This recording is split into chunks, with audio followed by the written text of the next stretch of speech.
তোমরা কোশ্চেন দেখতে পাচ্ছ তোমাদের স্ক্রিনের উপরে, যেটা আমাদের যেই মেন 2022 সালে এই কোশ্চেনটা এসেছিল, ঠিক আছে। তো আমাদের আগের ভিডিওতে সেম টাইপের একটা কোশ্চেন আমি করেছিলাম, যেখানে আলফার মান বের করেছিলাম।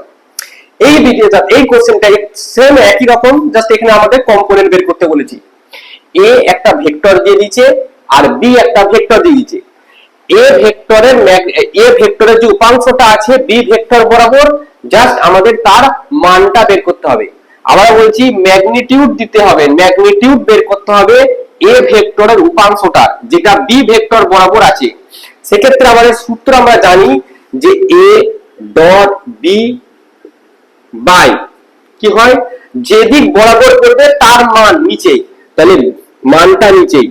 এইটা হলো উপাংশের মান নির্ণয় করার ফর্মুলা। তাহলে A dot B by mod B, A dot B আমি মুখোমুখি করে দিচ্ছি, মড বি আগে এখানে করে নিচ্ছি, উপভার এক square plus 2 square plus 2 square. A dot B করো 2 আর 1 2 প্লাস 3 2 6 মাইনাস 2 1 মাইনাস 2, 2 এর সাথে এটার গুণ 2, 3 এর সাথে 2 গুণ 6 মাইনাস 1 প্লাস 2 মাইনাস 2, আর নিচে মান, মানের সময় কোনো মাইনাস এখানে হবে না, সব প্লাস হবে। 1 স্কয়ার 2 স্কয়ার প্লাস 2 স্কয়ার। তাহলে এখানে মান কি দাঁড়ালো, 2 2 কাটলো, উপরে 6, নিচে 2 স্কয়ার মানে 4, 4 আর 4 এ 8, 8 আর 1 এ 9, তার মানে 3। তাহলে 6/3, এটা উত্তর হবে 2।